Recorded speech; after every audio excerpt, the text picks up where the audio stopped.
Bonjour à tous, madame, messieurs, merci d'être des nôtres pour cette autre édition de la revue des grandes unes. Les journaux sont dans les kiosques ce matin et même à notre rédaction. Qu'est-ce que la presse nous propose? Découvrons que la nouvelle expression parle du sud-ouest et du nord-ouest, l'unité nationale dans le sang, c'est le grand titre du journal. D'ailleurs, la célébration de la fête du 20 mai 2018 a été particulièrement violente dans les régions anglophones du Cameroun. Plus de 15 morts sur le carreau, des enlèvements et même des dégâts matériels importants. Les terroristes ont croisé l'acier de l'armée régulière sur le terrain. C'est à lire en page 7 du journal. Le journal parle également de la présidentielle 2018. Les États-Unis suggèrent à Biya de partir. Au cours d'une audience à Etoudi, l'ambassadeur des États-Unis au Cameroun dit avoir suggéré au président de la République de penser à son héritage en se servant des modèles de Nelson Mandela et même de George Washington en page 6 de ce numéro qui parle également des ordures ménagères. Encore 4 milliards de francs CFA pour Isacam, selon le ministère de l'Habitat et du Développement urbain. C'est 8 milliards désormais de francs CFA qui ont été donc versés sur les 11 milliards 900 millions de francs CFA à découvrir dans le numéro de ce matin. Et puis Info Matin parle de la voiture du président Paul Biya du 20 mai notamment et avec notamment la présidentielle aussi 2018, le complot des États-Unis contre Paul Biya. C'est ce qu'on lit également dans le journal de ce matin. Le journal L'Indépendant qui est dans les kiosques s'intéresse à la succession de Paul Biya, le candidat que préparent donc les États-Unis, à lire dans le journal en page 4, dans les secrets des professions diplomatiques exercées donc sur Paul Biya. Donc on peut lire tout cela dans le journal, dans la perspective même de la prochaine élection présidentielle. En page 4, le journal parle également de la Meufouya Kono. Maurice Kamto en pole position et Lundu Esomba et Abena Ondoa ouvrent les portes au MRC en page 9 de ce journal. Le financier d'Afrique est disponible dans les kiosques. Le journal parle de l'agriculture avec 1500 jeunes à former donc au métier agricole. C'est ce qu'on dit dans le journal. Le journal s'intéresse également au secteur bancaire. Les taux effectifs globaux moyens à la hausse au Cameroun. C'est ce qu'on découvre également en page 5 du journal Le Financier d'Afrique. Le quotidien Le Jour qui est dans les kiosques ce matin parle de fête nationale. 20 mai sanglant dans les régions anglophones. 9 morts dans 5 attaques dans la région du nord-ouest et également le maire de Bangem dans le sud-ouest aussi kidnappé. C'est ce que dit le journal en page 2. Le journal parle également de l'audience. Ce que l'ambassadeur des États-Unis a dit à Paul Biya. On peut lire tout cela dans le journal. Et puis on parle de nécrologie. Janvier Mongui Sosomba est mort. L'ancien président de la Chambre d'agriculture est donc décédé. Il était maire de Dimako également. C'est ce qu'on lit aussi dans le numéro disponible dans les kiosques ce matin. Mutation parle de message. Trump invite Paul Biya à quitter le pouvoir. C'est ce qu'on dit dans le dossier proposé par le journal et d'autres informations aussi que je vous invite à lire. Et puis Émergence qui est disponible parle de coup de tonnerre. Donald Trump demande à Paul Biya de quitter le pouvoir et également tout un dossier à lire aussi dans le numéro de ce matin. Le même numéro parle des écoles avec notamment d'autres faits, la nécrologie aussi et même la fête de l'unité nationale avec la Range Rover de Paul Biya qui fait polémique en ce moment. C'est aussi contenu dans le journal Émergence. Cameroun Tribune parle du 20 mai 2018, le triomphe de l'unité sur le grand titre du journal avec tout ce qui est contenu dans le dossier proposé par le numéro de la page 2 à la page 19 et d'autres informations aussi à lire. Et puis intégration de ce matin parle de la crise anglophone au Cameroun. Des câbles diplomatiques français livrent leurs secrets dans le dossier également à découvrir dans le journal Intégration de ce jour. Le journal parle également du défilé du 20 mai, les non-dits de la présence des soldats nigérians à Yaoundé. Allez, c'est à lire dans le même numéro de ce matin. Et puis Kalaraké dans les kiosques s'intéresse à autre chose, parlant des détentions arbitraires. Le patron de l'AMIDA exige 6 milliards de francs CFA à l'État du Cameroun. C'est ce qu'on découvre dans le dossier proposé par le journal. D'autres informations aussi à lire. Parlant de l'excès de pouvoir, Betty Assomo sanctionne un gendarme qui a osé le dénoncer chez Paul Biya. C'est ce que dit le journal en page 2. Le Popoli qui est également dans les kiosques ce matin s'intéresse à la fête, à la célébration du 20 mai, ce fond donc des sons des armes également à lire dans ce numéro. Donc les Kunze et les Kunze, on parle bien entendu de celui-là qui fuyait des coups de feu. Ça a découvert, c'est une caricature qui est donc à la une du journal, le journal Le Popoli. L'essentiel qui est dans les kiosques parle de fête de l'unité. Ensemble, nous resterons avec également des images qui parlent, des images qui montrent également la célébration de la fête de l'unité à Yaoundé et aussi le journal Le Point hebdomadaire qui est dans les kiosques qui s'intéresse à l'ECAM. Le directeur général détourne 4 milliards de francs CFA. C'est ce qu'on lit dans le journal. Le journal parle également de la gestion des ordures ménagères. Bouentou, victime d'une cabale organisée organisé. C'est ce que propose le numéro de ce matin. Et puis on va terminer avec le journal Les Comatins qui est dans les kiosques qui s'intéressent aux banques et avec également l'État qui va payer sa dette envers ses ex-employés. C'est un autre dossier à lire dans le numéro disponible ce matin. Voilà ce que la presse nous propose. Casimir Désiré Tangé, bonjour. Bonjour Flavien, bonjour Camille et bonjour à tous ceux qui nous regardent. Merci d'être avec nous. Camille, bonjour. Flavien Valandongo, bonjour. Bonjour Casimir. Et bonjour aux téléspectateurs d'Equinox Télévision. Très bien. Avec vous, vous voyez bien qu'il y a des sujets intéressants dans la presse ce matin qui voudraient informer les lecteurs.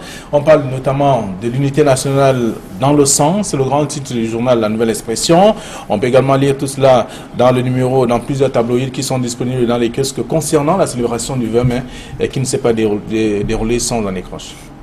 Bien évidemment, on s'y attendait, tout le monde l'avait prévu. C'est pour cela que le ministre de la Défense avait parlé d'un certain nombre de dispositions qui allaient être prises. Mais globalement, la fête du 20 mai a été célébrée avec chaleur dans 8 des 10 régions du Cameroun. Dans 8 des 10 régions, les gens ont défilé comme d'habitude, les gens ont célébré la fête de l'unité nationale comme d'habitude, les gens ont porté les tenues du parti, ont défilé et surtout les gens ont ripaillé parce que vous savez très bien que après le défilé toujours dans les grandes villes c'est la fiesta. Mais quand la Nouvelle Expression dit que l'unité nationale dans le sang, c'est vrai, il y a eu un peu de sang. Il y a eu du sang qui a été versé du côté du sud-ouest et du nord-ouest. Et oui, on s'y attendait. Tout le monde savait très bien que des groupes armés avaient lancé des ultimatas aux personnes en leur interdisant de faire un défilé, d'organiser un défilé dans leur pays, l'Ambazonie. C'est-à-dire que nous ne sommes plus au Cameroun. Pour eux, nous sommes en Ambazonie. Donc, sur ce territoire-là, il y a eu des tentatives d'attaques qui ont été repoussées, avec beaucoup de morts du côté des assaillants. Il y a eu 2 policiers au moins qui ont été tués. Il y a eu un maire enlevé. Il y a eu bref, il y a eu du grabuge. Mais globalement, moi je pense que la fête s'est bien passée. Et ceux qui pensent ceux qui voient cette fête d'une façon optimiste en estimant que le verre était à moitié plein, mais il y en a aussi qui estiment que le verre était à moitié vide. Et c'est le pessimisme. Moi, je pense qu'il ne faut pas être pessimiste. Il faut regarder dans la globalité. Il faut comprendre que la grande majorité des Camerounais ne savent pas, ne veulent pas d'un nouveau pays qui vienne retrancher une partie du leur. Donc, la fête s'est passée et globalement, tout le monde a apprécié.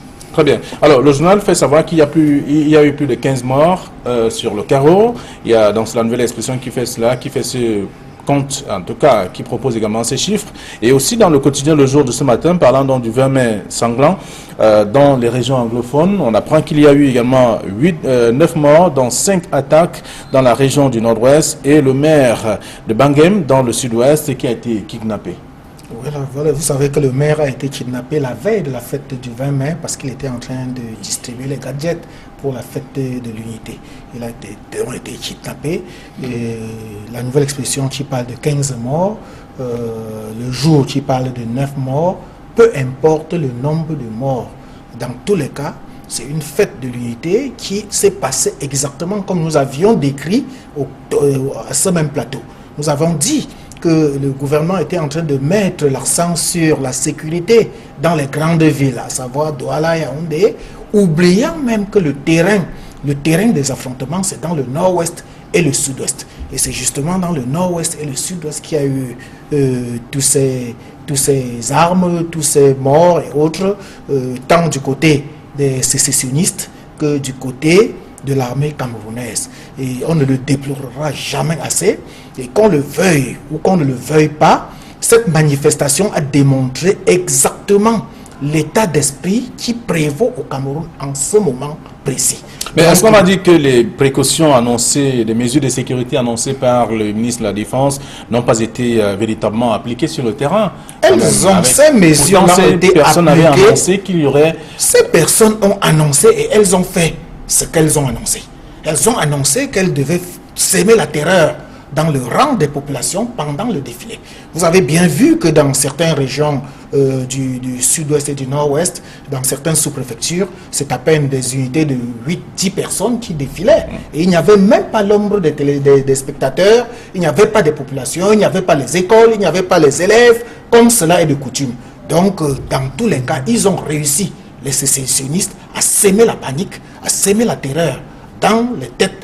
Et je dis là, cela contre justement ce que Kamine a voulu faire croire que la fête s'est passée dans l'unité totale. Vous n'avez qu'à voir à Yaoundé même, où certains manifestants de certains partis politiques ont défilé carrément torse nu. On a vu des femmes défiler avec des soutiens carrément torse nu, certains la main sur la tête, même si cela a été différemment interprété. D'autres ont dit que c'est le MRC qui pleurait déjà la défaite de Maurice Kamto. Mais moi, je crois que ça, c'est juste pour rire.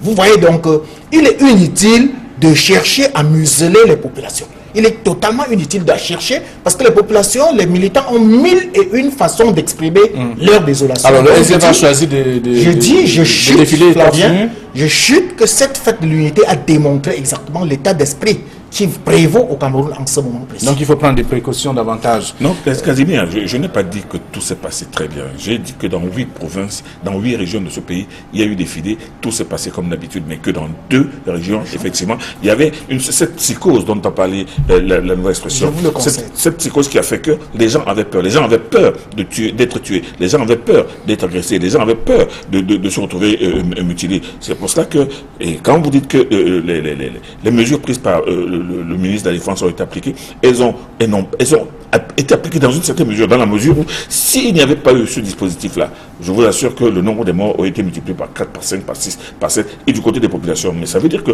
la riposte était déjà en place. Il y avait un dispositif en place.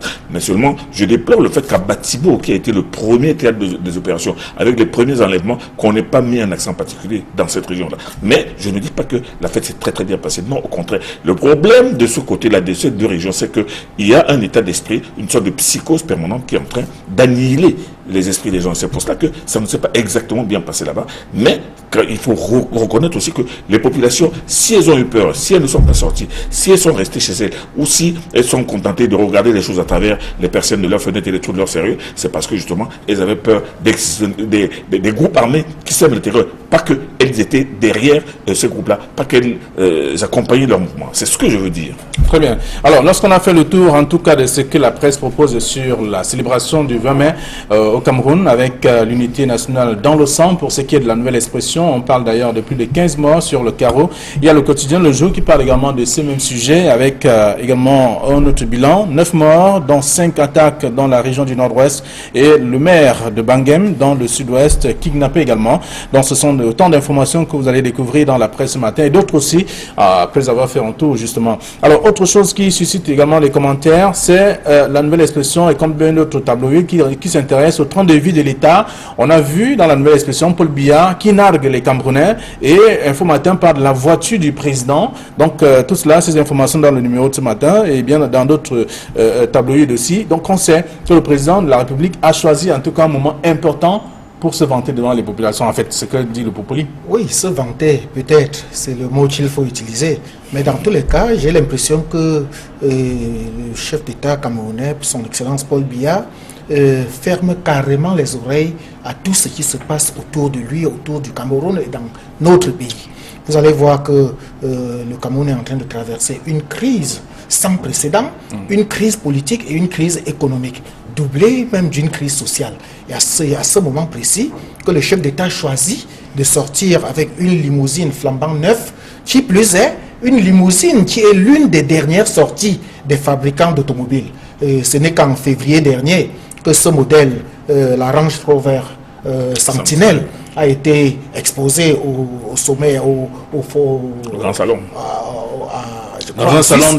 Je crois en Suisse, c'était en Suisse en février dernier. Non seulement cela, cette voiture pour l'instant n'est utilisée que par 3 personnalités au monde entier, à savoir la reine d'Angleterre, la chancelière allemande et Vladimir Poutine, le président de la Russie, dont le chef d'État camerounais est la 4e personnalité du monde à utiliser cette voiture. Même Donald Trump des États-Unis ne s'est pas encore offert ce luxe. Et vous allez voir qu'il n'y a pas très longtemps, d'ailleurs, je crois que c'est ce week-end, qu'on a publié le classement des pays les plus riches d'Afrique, avec en tête le Nigeria. A signalé que le président du Nigeria ne s'est pas encore offert ce luxe également. Il y a 10 pays les plus riches il peut avoir d'autres priorités aussi. Parmi lesquels le Nigeria, l'Égypte, l'Afrique du Sud, même la Tanzanie, et qui, par contre, vous allez voir, il y a deux choses qu'il faut relever. Tous ces pays qui sont les 10 pays les plus riches ont chacun sa monnaie. Ça, c'est un fait. En plus, parmi les 10 pays, aucun des 10 pays n'a le luxe d'utiliser ce genre de voiture. Mais ça crée toute sorte voyez-vous également qu'il y a la limousine du chef d'État qui est tombée en panne en pleine. Oui, je suis d'accord. Je suis d'accord avec vous. Je suis d'accord avec vous, Flavien, que la limousine du chef d'État est tombée en panne le 20 mai 2016 ou bien 2017 et qu'il ne fallait pas reprendre ça. Je suis même d'accord avec vous qu'il y a eu crevaison d'une autre limousine du chef de l'État quelque peu avant. Mais fallait-il pousser le bouchon autant? Quand bien même le FMI est en train de tenser le Cameroun pour demander de réduire le train de l'État, de revoir les dépenses de l'État, c'est à ce moment précis que le chef de l'État, mais je ne dis pas qu'il devrait quand même rouler dans les R4 ou bien dans les Toyota comme certains voudraient faire croire, mais il faudrait quand même de la modestie dans les dépenses de l'État. Parce que tout compte fait, c'est l'argent du contribuable qui a acheté cette voiture. C'est un triple faux débat. C'est un triple faux débat. Le premier faux débat, c'est au niveau de Infomatin qui dit la voiture du président et qui la présente comme une voiture qui est normale, qui relève du prestige du chef de l'État. On n'a pas besoin de ce genre de défense, moi je dis stérile et puérile. Bon, la Range Rover Sentinelle est une voiture dernier cri, comme l'a dit Casimir, et comme le rapportent les réseaux sociaux, elle n'est utilisée que par 4 chefs d'État à travers le monde entier. Ça ne veut rien dire. Double faux débat, c'est au niveau de ceux qui estiment que cette voiture-là a été achetée parce que la dernière limousine était tombée en panne. Il est inadmissible qu'une voiture de chef de l'État, dont on peut changer tout le moteur avant le 20 mai, tombe en panne. Donc ce n'est pas parce que cette voiture était vieille qu'elle a connu une panne il y a 2 ans. C'est un faux débat de dire que parce qu'elle est tombée en panne. On voit bien, on se souvient bien qu'il y a des moments où le chef de l'État sort avec la vieille Mercedes d'Aïdjo qui date des années 60. Elle est encore là, elle est en bon état et on peut retoucher le moteur quand on veut. La technologie évolue quand même. Elle évolue, mais vous savez, c'est devenu une pièce de musée. C'est une très belle voiture, une vieille voiture, mais très belle. Vous comprenez? Elle est même beaucoup plus, elle tape beaucoup plus à l'œil que la Mercedes 600, cette fameuse Mercedes 600, qui est tombée en panne, nous dit-on. Mais en réalité, elle n'avait pas besoin de tomber en panne en public. Et moi, je pense que les personnes, ceux qui entretiennent les voitures du président de la République. Il y a un endroit précis pour qu'elle tombe en panne? Non, mais une voiture avant un défilé, on revise tout. Maintenant, le triple faux, le dernier faux débat, c'est de ceux qui sont en train de dire que c'est Paul Biya. Paul Biya a acheté cette voiture avec l'argent de l'État. Qui vous a dit que c'est avec l'argent de l'État que Paul Biya a acheté cette voiture? Vous savez combien touche Paul Biya à la fin de chaque mois? Depuis 1982, le salaire de Paul Biya n'est pas connu. Ça veut dire que l'argent qu'il a, il est capable de chercher une voiture. Vous savez si on a fait cadeau de cette voiture? Vous savez si on a offert cette voiture à Paul Biya? Et cette voiture a tout cassé quand on regarde les prix. Elle est dans les 700 millions de francs. C'est absurde. Pas seulement, Camille. Parce qu'il faut ajouter à l'argent de l'achat de la voiture les frais d'émission qui sont de l'ordre de 120 millions de francs. Ça fait uniquement les commandes. 1 milliard de francs. Monsieur Paul Biya a des plantations.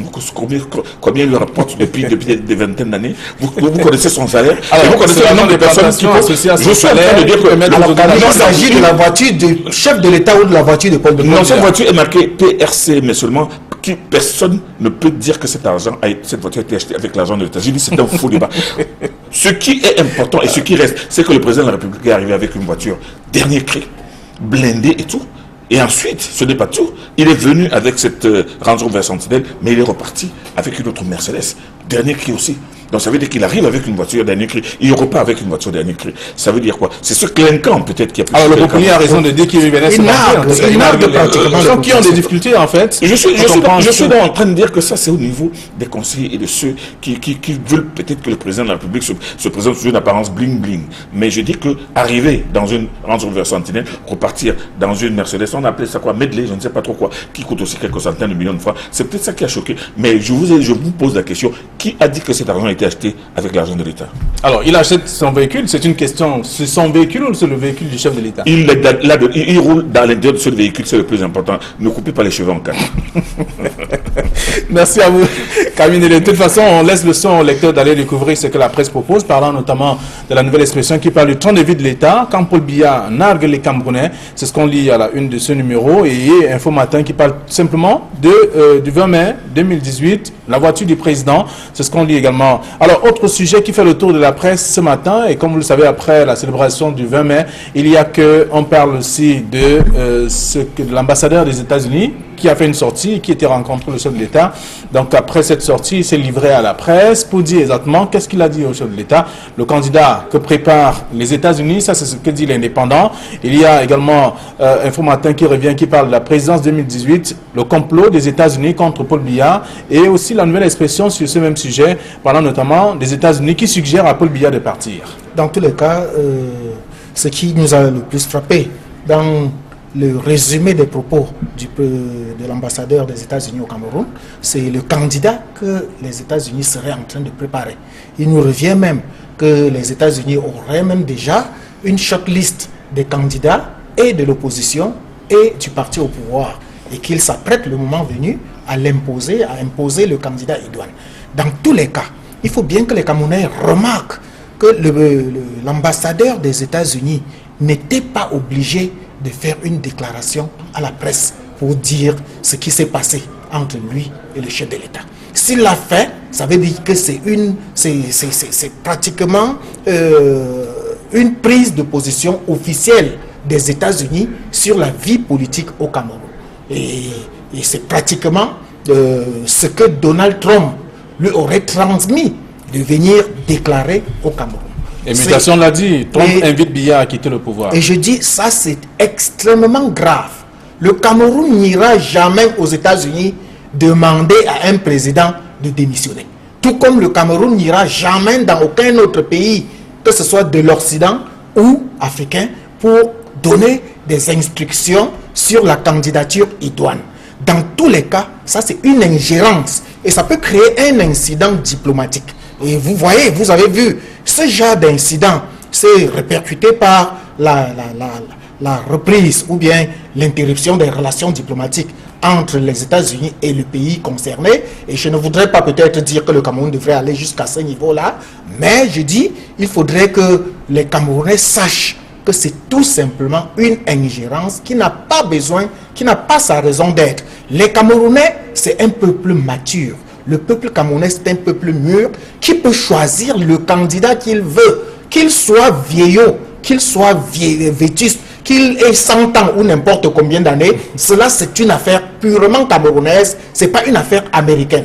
Et vous avez bien vu que l'ambassadeur des États-Unis dit en termes voilés que Biya devrait choisir le modèle de Nelson Mandela ou de George Washington, qui était le premier président de l'Amérique. Vous voyez bien à quoi il veut parler. Il veut demander à Paul Biya de démissionner après un mandat, comme Nelson Mandela l'avait fait après son unique mandat, ou alors comme George Washington. Je dis, ça c'est la constitution camerounaise qui impose au Cameroun de choisir le candidat qu'il veut. Donc, s'il vous plaît, monsieur l'ambassadeur ou alors le président des États-Unis, encore que lui-même, le président des États-Unis, traîne tellement de casseroles qu'il ne devrait pas servir de leçon. Il n'est pas un donneur de leçons pour le Cameroun. Alors, est-ce que les États-Unis, je voudrais dire l'ambassadeur qui s'est adressé, qui a été reçu par le président de la République et qui s'est confié à la presse, ne vient pas dire ce qu'on sait déjà? Il faut d'abord dire que cela procède d'une véritable habitude chez les Américains, c'est-à-dire qu'à la sortie d'une entrevue, de dire ce qui s'est passé, ce qui s'est dit, aussi bien au niveau du président qu'au niveau des ambassadeurs. Donc, moi je pense qu'il n'y a rien d'anormal là-dedans. Et il ne faudrait pas non plus lire cet article avec des lunettes déformantes, en ramenant ce problème à un niveau de personne entre Donald Trump et Biya. Il y a une chose qui est certaine, c'est que la longévité du président Biya devient tout de même assez embarrassante, et pour le Cameroun et pour l'international. L'opposition camerounaise l'a révélé, l'a dit à tout c'est pour ça que je dis que les Américains n'inventent pas le film. Mais ça, c'est des choses que les Camerounais eux-mêmes le disent. Le problème avec l'ambassadeur américain, quand l'ambassadeur américain prend l'exemple de George Washington, George Washington a été le premier président des États-Unis qui n'a fait que 2 mandats et qui a dit aux autres 3 pères fondateurs qu'il est préférable que le mandat d'un président ne dépasse pas 2, parce qu'avec c'est à partir de là qu'il y a la limitation, dès la création des États-Unis. Bon, mais ça ne crée pas de problème. Le véritable problème, c'est que les États-Unis et beaucoup de Camerounais, même les Camerounais, ont peur de ce que si M. Paul Biya ne pense pas quitter le pouvoir et qu'il meurt au pouvoir, il peut y avoir justement des problèmes. C'est pour cela qu'on est en train de parler d'héritage. Quel serait l'héritage de M. Biya s'il meurt subitement au pouvoir? Et on a parlé, il y a un journal, en l'occurrence informateur, qui a dit que le Conseil constitutionnel est là. Il est là pour faire quoi? Il est là pour assurer la transition, c'est-à-dire que gérer la vacance du pouvoir. Mais qui dit que cette vacance, qui dit que cette vacance de pouvoir pourra être facile? Parce qu'avec des appétits, parce que tout le monde a peur de Paul Biya tant qu'il est là, il a peur de son pouvoir et de sa puissance. Mais le jour où Paul Biya ne sera pas là, vous ne pouvez pas imaginer ce qui peut se passer. C'est pour ça que moi je dis que quand l'ambassadeur du Cameroun dit que Paul Biya passe à son héritage, l'héritage c'est savoir ce qui peut advenir du Cameroun s'il n'est pas là en mourant au pouvoir. Quand tu as quitté le pouvoir, il ne peut pas avoir le truc de lui demander de démissionner. Mais en lui disant peut-être de ne pas se présenter, mais c'est un peu tard pour lui demander aujourd'hui. C'est un peu tard. Et les États-Unis n'ont pas été les seuls. Vous savez très bien que M. Marafa Amidouaya l'a fait avant 2011. Et c'est justement ce que je voudrais en lui disant que le cardinal Toumi l'a fait. Il faudrait sortir par la grande porte. Il ne faudrait pas être forcé. Il ne faudrait pas être forcé de quitter le pouvoir, mais il faut tout simplement préparer une sortie honorable avec maintenant une suite, comme l'a fait Amadou Ahidjo en 1982. Et ce que les gens nous disent passer, c'est qu'au moment où Amadou Ahidjo est tombé malade, il a décidé de quitter le pouvoir. Ce n'est pas une histoire où on l'a trompé, qu'on raconte. Non, il a décidé souverainement. Il a dit aux gens que je ne peux pas me permettre de tomber malade et de laisser brusquement, de créer une rupture, tout simplement parce que je sais que je suis malade, mais je reste au pouvoir. C'est pour ça qu'il a décidé de partir le soir même après son discours. Vous vous souvenez de ce qui s'est passé? Tout son gouvernement est venu se mettre à genoux et pleurer. Et à l'intérieur de ce gouvernement, il y avait même M. Paul Biya. Il disait de ne pas partir. Il a dit non, je pars. Et ce monsieur que je laisse, j'ai confiance en lui. Il l'a laissé. Donc moi, je dis le problème aujourd'hui, ce n'est pas tant d'être scandalisé. Parce que les États-Unis disent à M. Biya, pensez à ce qui peut arriver après vous. Mais non. Ne dites pas que c'est une question de souveraineté. C'est une question de souveraineté. Mais la vérité est que si M. Biya disparaît au pouvoir aujourd'hui, je touche du bois que ça n'arrive pas. Je dis que ce ne sera pas, la transition ne sera pas aussi facile que vous le pensez. C'est pour ça qu'on lui demande de se préparer, quelqu'un, les conditions les plus fiables qui permettent que le Cameroun continue à exister après lui. C'est ça le problème. Ce n'est pas une insulte, ce n'est pas une ingérence. Moi, je pense que c'est un conseil de bonne loi. Les Camerounais le lui ont dit. Oui, c'est pas les États-Unis qui doivent. Mais si les Camerounais le disent, des choses que les Camerounais lui ont déjà dit. Pourquoi est-ce qu'il parce que si bien décide aujourd'hui de ne pas se présenter, ce serait comme si c'est les États-Unis qui sont venus. Non, il peut le décider. Il peut le décider sur les Camerounais lui ont dit tout de toutes les couches sociales. Mais quand il l'a fait en 82, il n'avait que 20 ans de pouvoir, de 60 à 82, 22 et encore, il n'avait que 12 ans, parce qu'entre 60 et 70, il y avait une guerre civile extraordinaire dans ce pays. Il n'a rien que pendant 12 ans. Il est parti, il a quitté le pouvoir à la cinquantaine. Alors, vous avez achevé vos lectures sur ces différents sujets, mais en fait, les lecteurs également auront la possibilité de lire et de comprendre de quelle manière la presse a réservé le traitement de ces différents sujets également. Alors, c'est à lire dans la presse de ce matin. Autre sujet qui suscite aussi des commentaires, c'est celui que propose le journal bien entendu le journal Intégration, qui parle également des câbles de diplomatiques français qui livrent finalement les secrets. Ça, c'est également dans le journal. Mais beaucoup plus ce matin quand Lara revient sur la détention arbitraire dans le cadre de ce patron de la MIDA qui exige 6 milliards de francs CFA au gouvernement camerounais. C'est le rebondissement qu'on a ce matin justement de cette affaire de la MIDA où une ONG qui vendait du vent et qui enrichissait les gens en quelques jours, et leurs responsables ont été entièrement mis au nouf. Et j'ai toujours l'habitude de rappeler que pour cette affaire MIDA, c'est d'abord les autorités camerounaises elles-mêmes qui ont créé cette histoire. Parce que la MIDA fonctionnait au vu aussi de tout le monde. La MIDA était tout le temps en train de recevoir l'onction des pouvoirs publics par rapport, que ce soit les hommes qui étaient, les autorités qui étaient à leurs événements ou autres, ou les différentes autorisations qu'on leur délivrait pour leurs manifestations. Mais lorsqu'on a arrêté les responsables de la MIDA, vous avez vu que le gouvernement est allé fouiller et a ramassé de l'argent en espèces sonnantes et trébuchantes. Et c'est là où le gouvernement camerounais a fait une grave erreur. Parce que pour faire ce genre de perquisition, il faut que ce soit de manière contradictoire. Il faut que les responsables de la MIDA soient également là pour constater ce qui a été fait. Mais tel n'a pas été le cas. Et, le gouvernement est allé avec ses autorités uniquement et a ramassé ce qu'elles ont pu ramasser. On ne sait pas exactement combien, on ne sait pas combien est-ce qu'on a mis en dessous de la table, combien est-ce qu'on a essayé de dissimuler. Et c'est aujourd'hui les responsables de la MIDA qui sont incarcérés, qui disent qu'ils avaient plus de 6 milliards et qu'ils réclament plus de 6 milliards. Plus de 6 milliards dans ce qui a été donné comme chiffre. Dans ce qui a été déclaré. Ouais. Je ne sais pas. C'est la parole de la MIDA contre celle de l'autorité, et on veut bien savoir qui des deux aura raison. Dans tous les cas, je dis il y a une erreur grave, le fait d'avoir fait une perquisition non contradictoire. Très bien. Flavien Vallon-Nongo, moi je m'insurge contre le surtitre détention arbitraire. Qui a dit que les patrons de la MIDA sont détenus de manière arbitraire? Ils ont été arrêtés normalement, ils ont été déférés au parquet et ensuite ils sont retrouvés en prison. Mais ce que je veux dire, c'est que il ne faudrait pas continuer à jouer avec l'émotion des Camerounais quand ils déclarent à la une d'un journal qu'il manque 6 milliards. Il était une banque pour garder autant d'argent dans son domicile. Est-il normal qu'un individu, une association puisse garder des milliards à l'intérieur de son domicile? Non, moi je dis que commençons d'abord par là. C'est-à-dire qu'il ne faut pas que les gens meurent idiots dans ce pays. Alors voilà quelqu'un qui a des milliards dans sa maison, qui ne les garde pas dans une banque, et le jour où on vient et dit non, il manque 6 milliards. Mais pourquoi cet argent faisait quoi chez lui?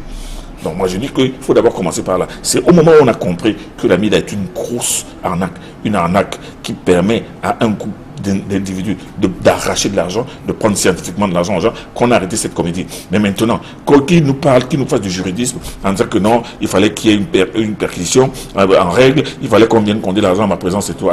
Attendez, moi je pense que c'est un peu grotesque cette histoire-là. Cette histoire de 2000 n'a pas fini de nous estomaquer, et moi je pense que la presse s'y intéresse. Bon, c'est peut-être pour donner l'occasion aux Camerounais de rire de l'état de bêtises avancées et des Camerounais, et même de certains responsables, responsables de l'administration qui auraient dû avoir la curiosité de se demander qu'est-ce qui se fait dans cette MIDA. Non seulement la bêtise avancée, comme Camille le dit, mais un État qui laisse fonctionner les choses complètement dans l'illégalité totale. Absolument. Et je dis que l'affaire de la MIDA est assimilable à cette affaire des églises du réveil, qui sont nombreuses, qui pilulent à longueur de rue, à longueur des quartiers, alors que personne ne dit absolument rien. Le Cameroun a environ une quarantaine d'églises. Quarantaine? Oui, oui. D'églises autorisées. Mais à côté, il y a plus de 303 000 églises qui fonctionnent carrément dans l'illégalité. Et personne ne dit absolument rien. Le jour qu'il y aura des scandales, c'est ce jour-là qu'on va se rappeler qu'il y avait des églises qui fonctionnaient dans l'illégalité. Exactement comme ça se passe. Alors, quelqu'un a dit que chaque maison aujourd'hui est transformée en église. Exact. Moi, je crois pratiquement pas un pas sans une église du réveil au Cameroun. Et ça ne dit absolument rien à personne. Et je dis, l'autorité qui aura réussi à mettre fin à ces églises du réveil aura rendu d'énormes services au Cameroun, parce que dans un état de paupérisation avancée des Camerounais, chacun est prêt à aller s'agenouiller parce que vous savez que c'est là-bas qu'il va trouver le plaisir, que c'est là qu'il va trouver le bonheur. C'est lorsqu'on est en difficulté qu'on pense plus à Dieu. Mais bien sûr, c'est pour ça.